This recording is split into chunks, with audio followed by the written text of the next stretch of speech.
Now that you've explored your own computer a little bit and some of the development tools you'll be using for it, including the command line interface, let's talk about GitHub.com a little bit.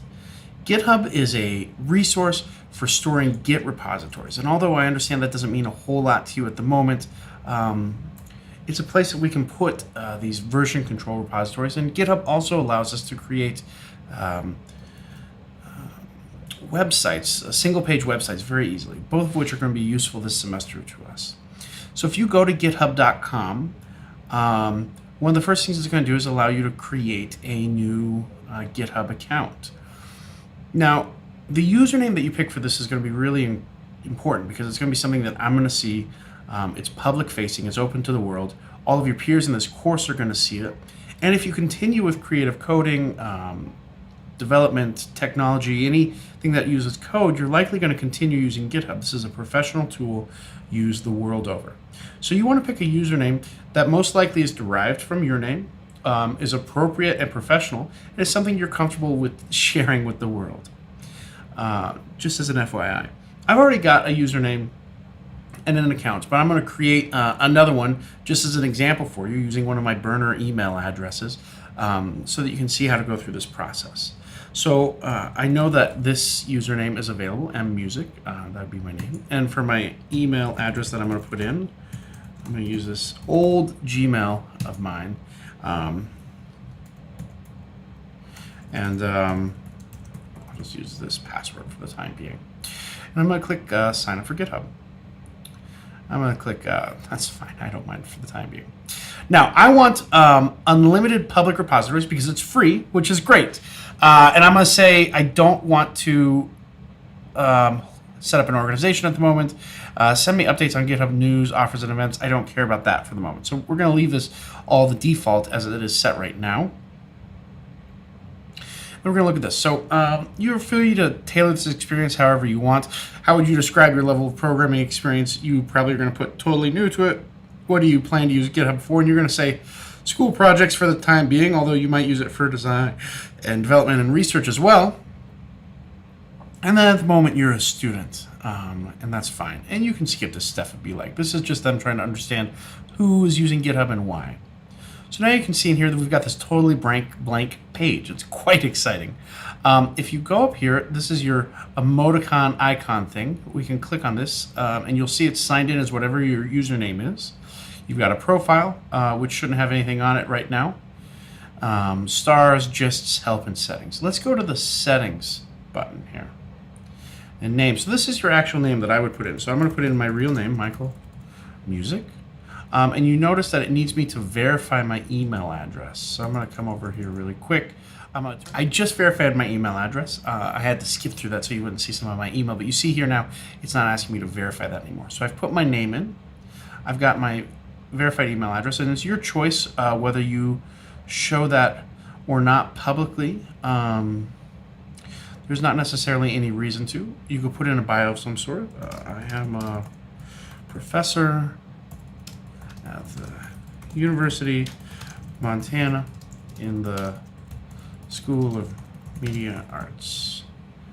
URL, you can put down your personal website if you so desire. Company.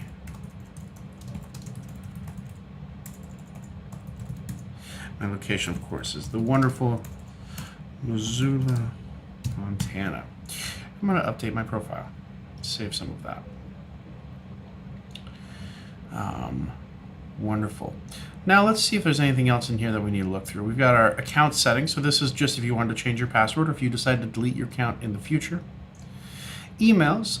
So we can set our primary email. This is where you're going to actually get content or get notifications from GitHub too. So make sure this is an email you check often. We're going to use GitHub actually for a discussion board between any problems we might be having. And so it's important that you know that the email address you've picked for GitHub is one where you'll get emails to. Great, we can leave that all the same. Notifications here, I want to go into this. This is really important. Automatically watch repositories. So when you're given push access to a repository, automatically receive notifications for it. We're not going to be giving you push access, but that is something you want, so check that right there. Participating, notification for the conversations you are participating in or if someone cites you with an at mention. And watching, notifications for all repositories or conversations you're watching. And click both email and web for the time being for both of those.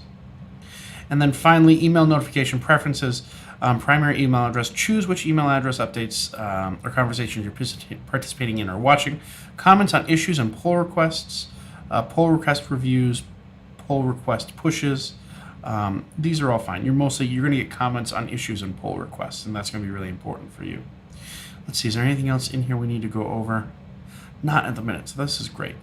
Okay, so now let's just click on this little cat up here, the GitHub cat, and go back to our main repository and our main site. And what I actually want you to do now that you're logged into GitHub is I want you to navigate to the course repository where we're going to store all external information, code, as well as the discussion boards for this course.